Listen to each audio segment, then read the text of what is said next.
Hello everyone. It's me again. Today I will recap the movie Extraction Part 2.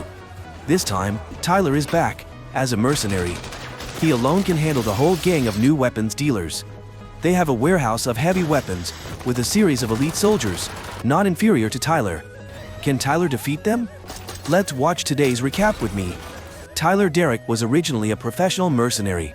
Because of a serious injury during a mission in Bangladesh, everyone thought he was dead. But in fact, he was discovered and taken to the hospital with the care of two former teammates. He gradually recovered his body functions. After that, Tyler also retired from his life as a mercenary to live in a wooden house in Austria with his dog. Meanwhile, in Georgia, Zurab and his younger brother David founded the largest criminal organization in the country. This guy and his old brother Zurab witnessed a lot of violence and war since childhood, which formed their cruel personalities. The two brothers built their own arms and drug empire. Not only that, the two brothers also bribed a lot in the government. David is currently in prison for killing an agent. Knowing that his younger brother had to receive an additional 15-year sentence, he contacted the governor, but received an explanation that the Americans had put pressure on him, so he couldn't do anything. Zurab immediately had the governor assassinated. Finally, Tyler was able to retire peacefully, watch TV, fish, and go to the market like a normal person. One evening, when he opened the memorial box, he burst into tears when he saw old letters and videos from his short-lived son. The next day, when Tyler came home, he saw a strange man. This man not only knew Tyler's location, but also his identity and everything about his job. He wanted Tyler to help him in a new mission, which was to rescue a woman named Kevin and her two children. Most importantly, this woman was Tyler's ex-wife's sister. Kevin was married to David and was forced to move into prison with him. But David was an abusive man. He not only beat his wife, but also tortured her mercilessly. Unable to bear the abuse, Mia called for help. Partly because of his old feelings for his wife, and partly because the reward for this mission was not small, Tyler immediately accepted and called Nick and his sisters for help. After that, Tyler began to train hard to regain his original health and fitness. Tyler gradually recovered and regained his form. He threw an axe and hit a tree in the distance. Finally, the day of the mission came. He, Nick, and Yaz went to the prison in Georgia. They bribed a guard to mark the symbols on the wall in the prison. Then, lock these prisoners in the yard. This guy will turn off all the cameras around. Nick and his sister support outside, while Tyler sneaks in to find his way to the cell through the symbols on the wall. Finally, he reached the place where the mother and children are being held. Kevin quickly wakes up the children. The extremely filial son wants to call his father David to come along. However, the boy was stopped by his mother. But when leaving, Mina accidentally drops her toy and makes a noise. Tyler steps on it to destroy it, but it's too late. A prisoner discovers it and whistles to call the other prisoners out, causing chaos. The mother and children run away with Tyler. Tyler breaks the lock to an abandoned hallway. Unfortunately, the electricity has been restored. The alarm bells are ringing everywhere. Every path is surrounded by guards. Tyler has to lead the mother and children to another path. Ironically, the door leads right into the tiger's den.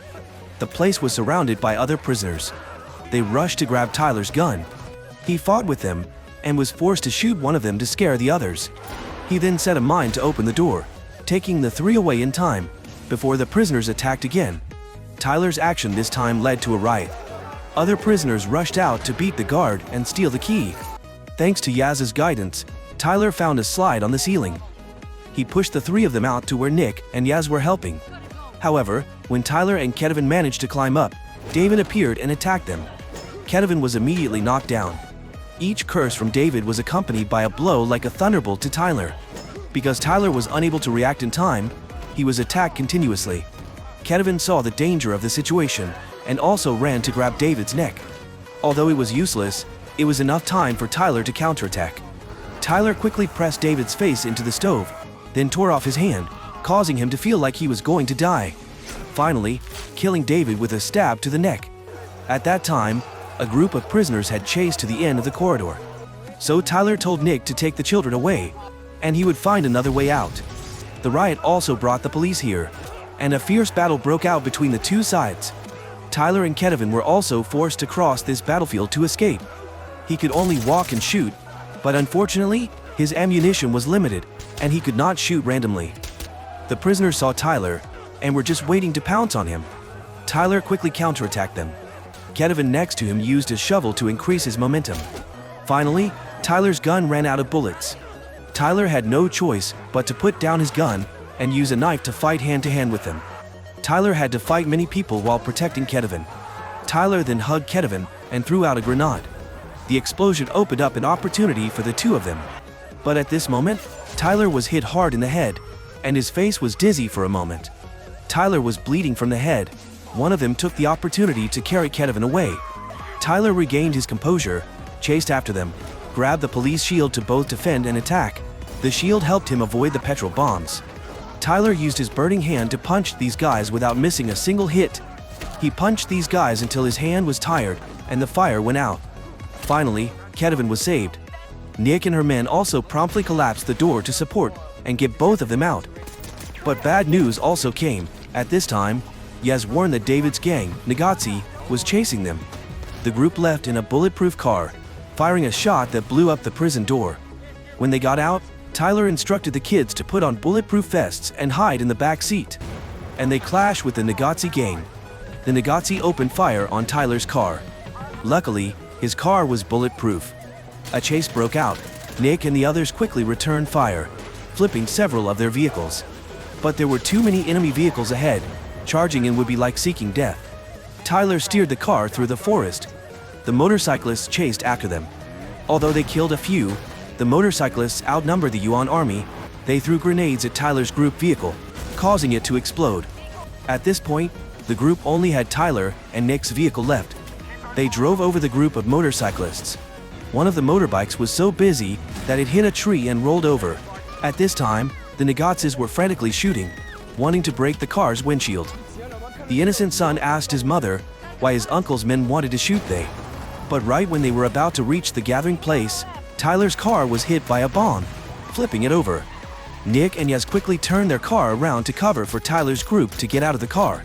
Her car was also quickly turned into scrap, so the whole group ran away from the assassins on foot. The bad guys kept firing behind them. Tyler's mercenary group, relying on the complex terrain of the factory, successfully escaped the assassins. However, the chaos injured Kevin's daughter. They boarded a waiting train, taking them all out of Georgia. But things did not go smoothly. While Tyler was bandaging Nina's wound, the Nagazi outside came chasing him by helicopter. After that, Tyler continued to climb onto the roof of the train to deal with the remaining helicopter. Tyler was almost killed by their return fire. The Nagazi took this opportunity to have their soldiers jump down and walk towards the train. They thought they could control the train to stop. Unexpectedly, Nick was waiting to continue the attack. She continuously shot them. Because the enemies had bulletproof vests, this method was ineffective. Nick switched to a tactic of attacking their weak points, attack one by one. Finally, she defeated everyone, threw one of them out of the train, but Nick was also injured. Meanwhile, another group of Nagazi successfully broke the door, broke into the train, and wanted to capture Kevin and her son. At this time, Tyler returned and started fighting them, single-handedly fighting a bunch of people with only a gun. The two sides fought fiercely. Tyler took turns knocking them down with the butt of his gun while the train was still moving. Kevin's eldest son, Sandro, was trembling with fear. Tyler continued to search the train when a helicopter opened fire. Luckily, he quickly hid in time to destroy all the enemies. He climbed onto the roof of the car, took out his machine gun to fight, and attacked the helicopter. But inside, Nick discovered that the enemies had damaged the braking system, and the road ahead was dead end. Tyler only had time to tell Kevin and her 3 children to hold on to the safety net. Immediately after, the train derailed and rolled away. Fortunately, everyone was fine. Everyone turned to the water to move.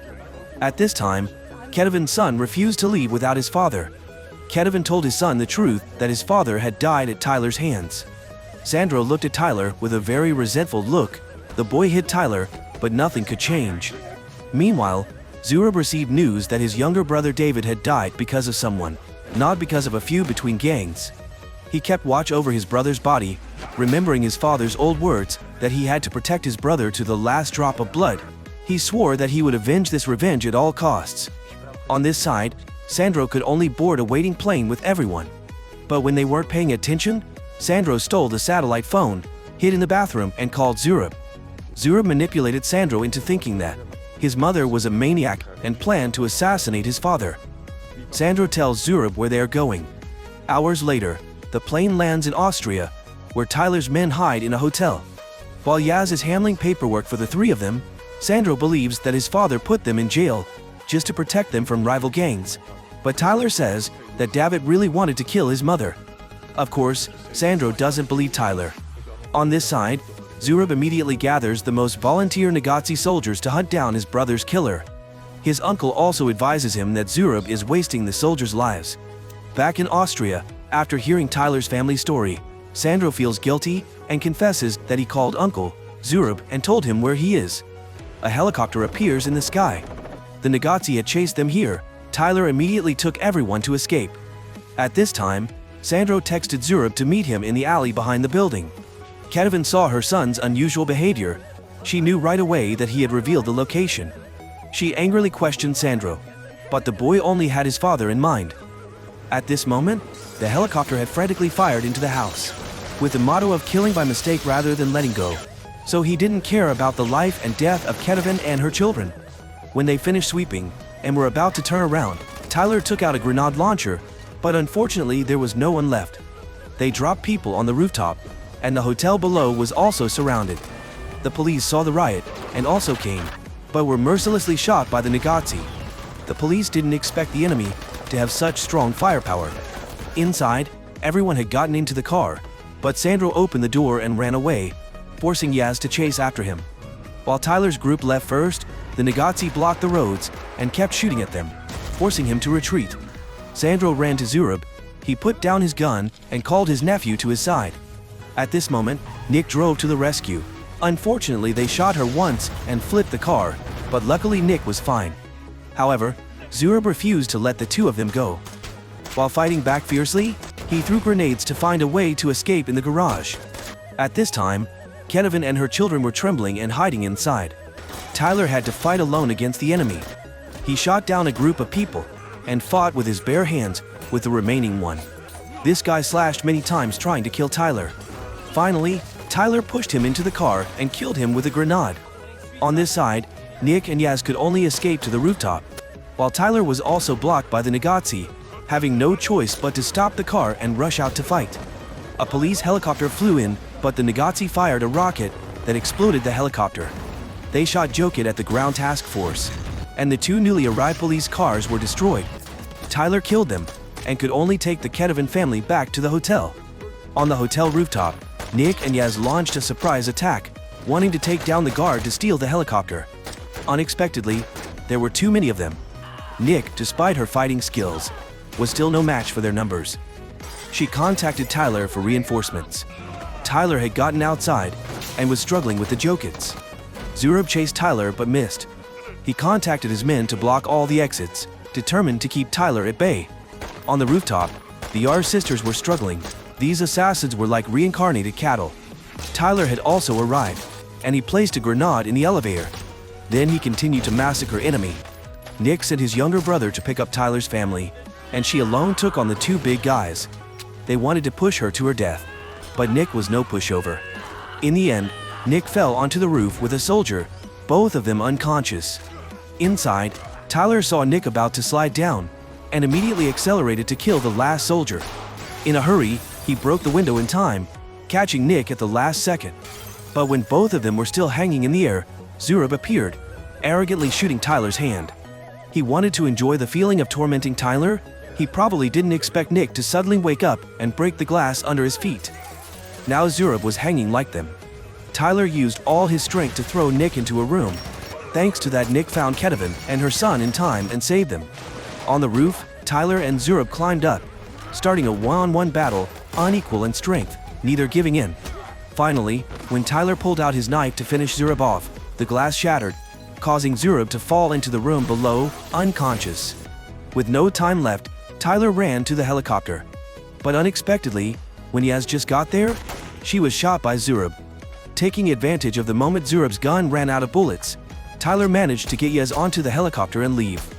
Zurab could only watch. But Yaz's injuries were too severe, and he passed away. Everyone fled to Tyler's cabin in the woods. Nick was extremely sad and took care of his brother's funeral. Tyler came to comfort Nick. Outside, someone arrived. It was Mia, Tyler's ex-wife. She came to reunite with her sister. Tyler also apologized to Mia for leaving her alone to face her son's death. At that time, Tyler was also so sad that he chose to hide. Meanwhile, Zurab was eating when his uncle advised him to stop. They had lost too many people because of a woman. Now they had Sandro. However, Zurab did not listen to his advice and eliminated his uncle. The uncle knew he would die from a bullet, but did not think it was his nephew's gun. This made Sandro see his uncle's true face. It turned out that Sandro had chosen the wrong person. Zurab took the initiative to contact Tyler, asking to meet him privately to negotiate. Ignoring Nick's objections, Tyler armed himself. He wanted to solve this matter alone without Nick joining him. Then, he drove straight to the meeting point. Here, he killed all the guards on the roof, then blew up Zurab's car and plane. Knowing that Tyler had arrived, Zurab immediately sent his men to fight. Meanwhile, Zurab led Sandro to run away. Tyler started to advance, blowing up every vehicle he saw and killing all the brats in his way. Although he defeated the last assassin, Tyler was also seriously wounded in the abdomen. However, he still chased Zurab to the church to save Sandro, not knowing that this was a trap waiting. Zurab had attached a series of bombs to Sandro to prevent Tyler from shooting him. If Tyler just shot him, Sandro would be blown to pieces. After that, this pervert forced Sandro to kill Tyler to avenge his father. However, Sandro repented. Although he knew Tyler was the one who killed his father, he could not pull the trigger. In the end, the boy put down the gun. Zurab looked at his nephew with disappointment. He was about to kill Tyler himself. At this moment, Nick suddenly appeared. Zurab then used Sandro as a shield. Because Sandro revealed his location, so her younger brother died. She hated this kid Sandro so much. She originally intended to kill both Sandro and the devil. But Nick's kindness prevented her from doing it. When Zurab was distracted, Tyler signaled Sandro to take the remote control and escape from Zurab. Nick took out another gun and shot Zurab, but she was also hit and seriously injured. Tyler controlled Zurab, and a new fight broke out. They grabbed whatever they could find nearby, like bricks, screwdrivers, and sharp nails, and started to fight each other. On this side, Sandro took the bomb off of him and kept apologizing to Nick. Giving her the remote control, Tyler and Zurab continued to fight relentlessly. After a while of being dizzy, Tyler picked up a large nail and stabbed Zurab repeatedly, but he was too strong. With some magical strength, he still tried to attack Tyler. Finally, Tyler grabbed a new gun and headshot him. Then, Tyler rushed to Nick. At this moment, the Austrian police also arrived and arrested everyone. Several days later, when Nick and Tyler is in jail, Nick was also taken care of. That afternoon, Mia visited Tyler and told him that Kenovan and her children had been put under witness protection. However, all of their assets had been confiscated. Tyler told Mia to give them the money he had hidden under the floorboards. After that, Mia also told Tyler that before her son died, she told her son that he left them to save the world. So in the boy's heart, his father is a hero. Sometime later, they are released by the mysterious man from the beginning of the film, request to clear Tyler if he agrees to take on another mission. Tyler was hesitant at first but then agreed. As soon as he said, he would also take Nick with him. The movie ended here. Tyler is still on a mission to save people no matter what the circumstances. Finally, he found peace in his heart. Maybe to others, you are just grass, but to your family, you are the sky. So live your life to the fullest with them.